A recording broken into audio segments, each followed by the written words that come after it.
My name is Tom. I've worked at McDonald's for a pretty long time. It was the only normal option that I had in our little tiny town. Well, at least it was normal until that one night shift. That night I was set to the McDrive stance. My manager likes to stick me there, though I find it pretty comforting. The job is basically to sit on a chair next to the intercom, get the order from the customers outside, make it, and serve it to the customers through the reception window. It's way much better than working at the counter with all the extra ketchup and mayonnaise requests. And much better than cleaning the whole store, so I don't have any complaints. The time was 11 p.m. Soon my shift would be over. I was leaning on the windowsill playing on my phone. Our branch is at a pretty isolated place outside of the town, so we don't have that many people coming by, especially during these hours. Suddenly the intercom bell rings, which means that someone is outside with his car and wants to order. I open my microphone and say, "McDonald's, Tom speaking, how would you like to order?" From the other side I could hear the voice of a tired middle-aged man. "Hey, yes, give me 1 large fry and 1 large Coke." "No problem, sir. That'll be $12. And your name is?" "Bob," he says. "Okay, Bob, please move forward with your car to the reception window. That one is a piece of cake." As I step towards the window, I see a police car, and in the driver's seat, there's a fat cop who's waiting for his healthy midnight snack. He looks exhausted. "Tough night?" I ask him to break the ice. He sighs. "Yeah, just getting back from a harsh scene. Terrible car accident." "Oh God, are there any fatalities?" As a response, he takes his fat finger and slides it across his neck. I got the meaning. He pays me. I hand him his fatty bag, and he drives away. You know, one of the interesting things about working at the McDrive is that I get to hear a bunch of different stories from a variety of different people. One time it's a cop, another time it's a lawyer, and once in a while it's a drunk homeless guy who thinks that the window is the main cash register and yells at us when we try to explain to him that this cashier is only for cars only. The branch has returned to be empty and quiet. Now I was playing on my phone, waiting for the shift to be over. A few minutes, the intercom rang again. "McDonald's, Tom speaking, what would you like to order?" But there's no response from the other side of the line, just a weird white noise. It's odd. Hello? How can I help you?" But the white noise is still there, no response. It's so weird that I tell myself maybe the microphone has stopped working, but a moment before I get out of the store to check it up, I hear a low voice on the intercom. "Hello?" A man's voice says from the other side of the line. "Hey, good evening," I respond. "My family and I would like to order, please." "Okay, what would you like?" After a few moments of silence, the man says, "Me and my wife will have a double Big Mac with fries and Coke, and 2 Happy Meals for the little two in the back." "Okay, $40. I repeat the process from the last order, and when everything is ready, I put it in a large carton bag and step towards the window. When I got there, I leaned my head out of the window and saw an old car moving towards me slowly. The model is a white Honda Civic with a lot of 10 blows on it. It looks like they didn't even bother to take it to the garage or something, but who am I to judge other people? I work at the most doubtful place that exists. The car stops near the window. "Hey," he smiles. He keeps staring at me with this smile without saying a word.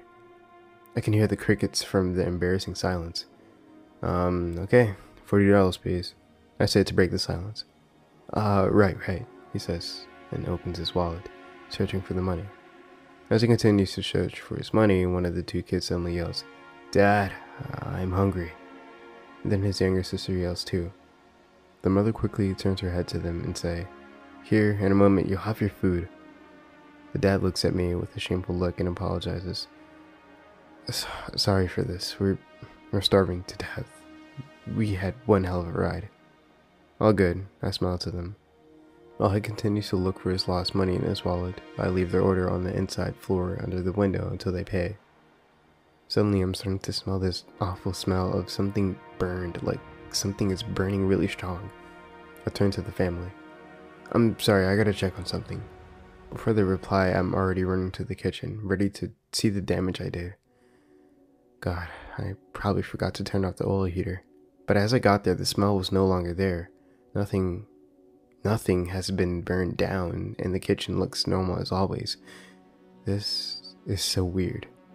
After a moment, I remembered that I have to get back to the reception window to complete the payment and deliver the family their order. But as I returned to the window, the family was no longer there. Their bag is still there and they didn't even leave cash for it. I took my head outside from the window and there was no sign of them or their old rusty car. A few minutes after my shift was over, as I was driving home, I thought to myself, why the hell did they leave without taking their meal, as if they were starving? And also, from where did this weird smell come from? In the morning, after I arrived at my morning shift again at the McDonald's drive stands, as I step inside the branch's main entrance, I see the staff and my manager gathering around the small TV screen. It was a news broadcast. It's rare that something happens in our little sleepy town, so it must be something serious that occurred. The broadcast begins. The anchor's face is serious, and with a dramatic pose she says, "A tragic car accident has taken the life of a whole family." Oh God, I'm thinking to myself. It must be the accident that the policeman was talking about. Then, a video footage of the event is being played on the screen. In the video, there was a lot of emergency forces surrounding a vehicle that is on fire. The vehicle is white, Honda Civic, with a lot of tin blows on it, just like the Goldberg's one, the family that was in the drive-thru. As I'm trying to figure out what the hell is going on, the anchor continues. The Goldberg family were on their way from a long trip, but then a few moments before, the car crash deteriorated the side of the road. And then the result was fatal. The vehicle crashed into an electric pole that was at the corner. Because of the high speed, the pole collapsed on the car and blew up. And the car caught on fire, leaving the father, mother, and their 2 children burned to death. The report ended. I stared at the TV. Still can't believe what I just heard. Mumbling to myself, what the hell, they died? This can't be true. I saw them alive yesterday. They did make it to the branch. I fucking took an order from them and suddenly, before I can finish my mind, the intercom bell rings. It takes me a few seconds to realize, and it rings again. "Tom," my manager accelerated at me. "What are you waiting for? These are customers outside. Answer them."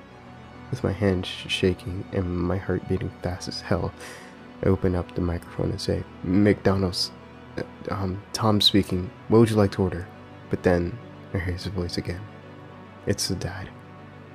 "We didn't take our meals last night. Can you bring us our food?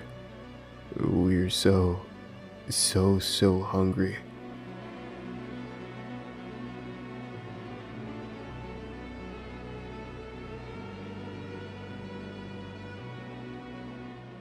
Thank you guys for listening to today's story, and I hope you guys enjoyed it. Thank you to the Redditor, Tomercarmeli, I'm sorry if I mispronounced it, for this amazingly well written story. Thank you for granting me permission. Oh yeah, do you guys want like a life update video? Because I've been gone for like a long time, and yeah, I've just been gone. So let me know if you guys want it, and I'll upload it. But yeah. Hope you guys enjoyed, and once more, thank you guys for listening, and I'll see you in the next story. So, don't forget to sit back, relax, and indulge in fear.